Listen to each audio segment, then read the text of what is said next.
Tennessee Titans fans, the Titans wrapped up their second preseason game last night against the Falcons with a win.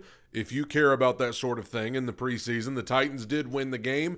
And today, now that I've slept on it, these are the 5 winners and 5 losers on the Tennessee Titans based on last night's game for a number of different reasons. With some guys, it's because they played a certain way. For some guys, it's because of other factors.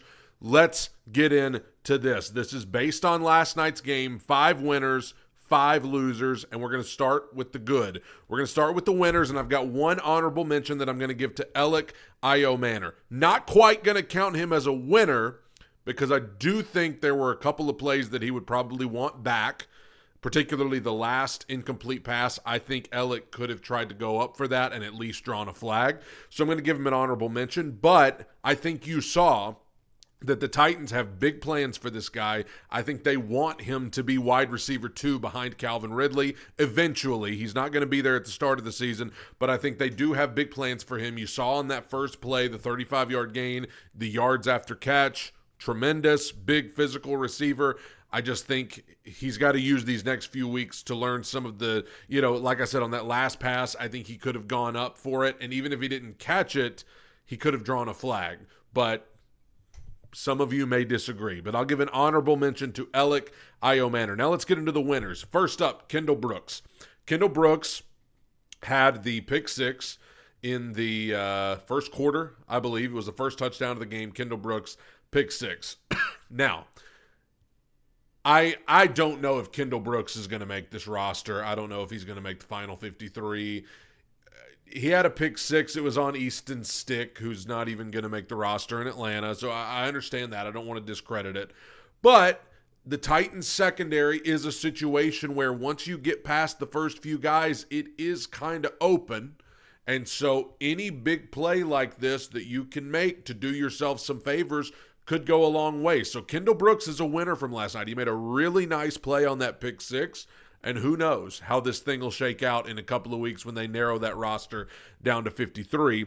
We'll see how things go in the final preseason game, but that's one winner. Another winner you might not have expected last night, Jordan Mims. That's my second winner. The running back who got in after, Pollard didn't play, but after Mullings got out, after Chestnut got out, we got Jordan Mims.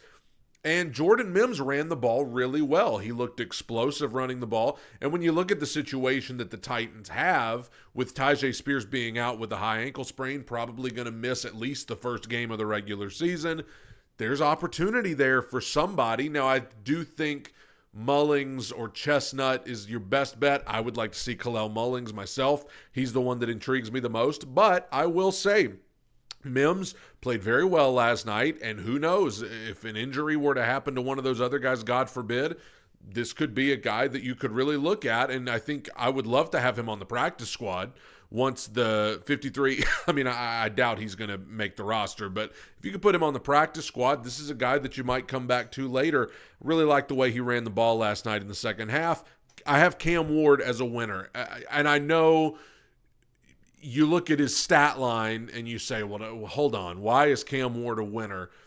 Well, first of all, there are a lot of people telling on themselves today, as I've been, my TV's up here, that's why I'm pointing up there. A lot of people telling on themselves on certain networks that they read the stat line for Cam Ward and didn't really watch the film or the game.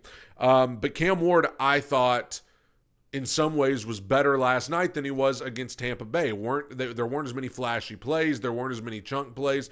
But that throw, the throw to Van Jefferson that Van Jefferson dropped was the prettiest throw we've seen from Cam Ward throughout this entire process in terms of the preseason reps that we've seen. Brian Callahan echoed that sentiment. He said it was an amazing throw by Cam Ward that was dropped. That should have been a completion. You had one play that was a terrible play call, the screen play, which more on that in a little bit. But I just think Cam Ward, based on what we saw last night, he didn't put the ball in harm's way like he did a couple of times against Tampa Bay. I think he looked confident.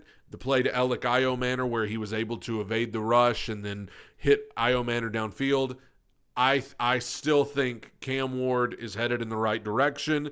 I still think It's going to take time. I mean, it's going to take time, but I think you have to remember for a rookie who's just getting his first reps, I think overall you like what you see from Cam Ward. Maybe not the offense as a whole, but Cam Ward. My last two winners, the first is Cedric Gray.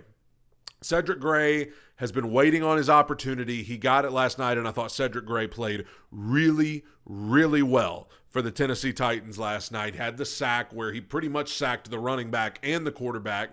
He played a lot of football last night, played a lot against Tampa Bay too, but last night I think you saw how explosive he can be at the linebacker position. And that position next to Cody Barton on the defense that everybody kind of chalked up to just going to James Williams, who I will admit played pretty well himself. You know, it's a good problem to have that now I really don't know. Maybe it'll be James Williams, maybe it'll be Cedric Gray. But again, that's a good problem to have because we need all of them to do something. The final winner I have is Gunnar Helm, the tight end. Man, I'm excited about this guy, this Texas tight end. I'm telling you what, going up between two defenders to make that touchdown catch in the second half. Was it the second half? Maybe in the second quarter. I don't know when it was, but it happened, and I loved it. Gunnar Helm making nice plays last night. Saw more of him, and I think they eventually, I think, see him even surpassing Chig Okonkwo as tight end number one on this team. I am very excited about Gunnar Helm, not just because of the physical attributes and what we saw last night, but because of what he can be for Cam Ward. You want to talk about a big, reliable target, Gunnar Helm could turn into that. So those are my winners from last night. Now let's get to the negative side of things. The losers, and this first one I hated to even do because it feels harsh, but I'm going to give it to Chimere Dike as the first loser. Not because he did anything outrageously bad, but I do feel like they keep trying to get him the ball in space on things like screen passes. He hasn't been able to break one yet. And the 3rd and 13 where Cam threw it to him, and by the way, Dan Orlovsky did a beautiful breakdown of this particular play that I'm talking about. It was Cam Ward incomplete pass to Chimere Dike on 3rd and 13, and Dan Orlovsky broke down why it was a good throw by Cam Ward and why he liked what he saw. You need to go check that out on Dan's X account. It was great. But I think Chimere Dike did not run the route correctly. Again, somebody that knows more about it on the inside, coaching-wise, might give more insight. But to me, I don't think Chimere Dike ran the route right because even if he had caught it, he was 2 yards shy of a first down. I don't think he was where Cam thought he was going to be. I just feel like with Chimere and Cam, there continues to be miscommunication on route running and things like that. And I'm not saying that's not to be expected. They're both rookies. They're both getting to learn each other. But for last night, I would have liked to have seen Chimere Dike do more than he did, but he's got a long way to go, and we still got a few weeks till the regular season. I hated to put this guy on here too, but I've got Xavier Restrepo as a loser, not because he did anything bad. I thought Restrepo made a couple of nice plays, especially to get him into scoring position on the last scoring drive. But the reason I have Xavier Restrepo as a loser is because, that sounds so harsh, the reason I have him as a loser from last night is that I just see no path to him making this roster. And I think he deserves a shot to at least get in there with Cam at some point because of their history together, because you've got veteran receivers who are dropping the ball, because you've got other receivers who are supposed to be stepping up who aren't. Why not just see what happens if you get these two guys in the game together? But once again, Restrepo didn't get in until late in the second half with Trevor Siemian. And it just, in terms of having a shot to make this 53-man roster, I do think Xavier Restrepo comes out as a loser in this, not because he played poorly, but just because of how he is apparently viewed in the grand scheme of things by the Titans. I hope he ends up on the practice squad and gets a chance at some point, but for right now, I just don't see him making the 53 at all. The next loser is Joey Sly, the kicker. I'm worried about special teams. I'm worried about the kicker. We've had Nick Folk for 2 years, and even though the Titans have been bad, our kicking situation hasn't been bad because Nick Folk was making most of his kicks. We got rid of Nick Folk to bring in Joey Sly, who missed an extra point last night.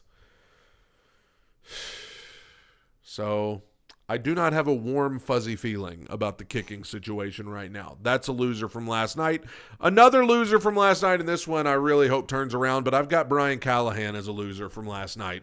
The reason being, and I detailed it on my post-game recap last night, saw a lot of things last night that looked familiar. It's a preseason game. There's no need to start burning the house down or anything, but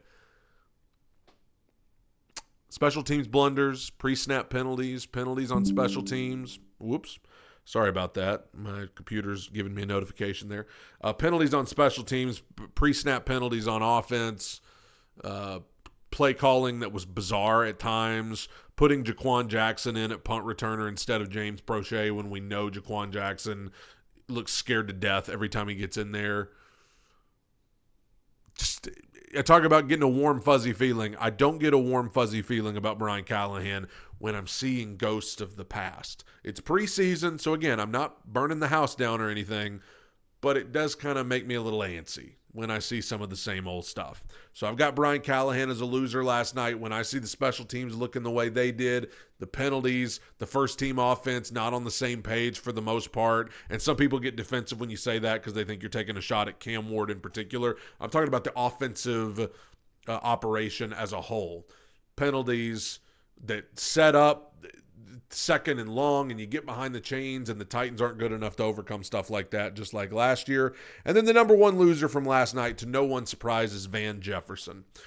I mean, listen, you drop Cam Ward's best pass, would have been a huge play, could have been a touchdown maybe, but you're supposed to be a veteran wide receiver.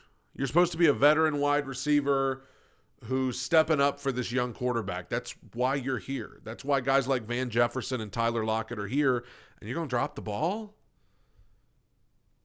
I don't know, man. I mean, you could say it's a tough catch to make, but, like,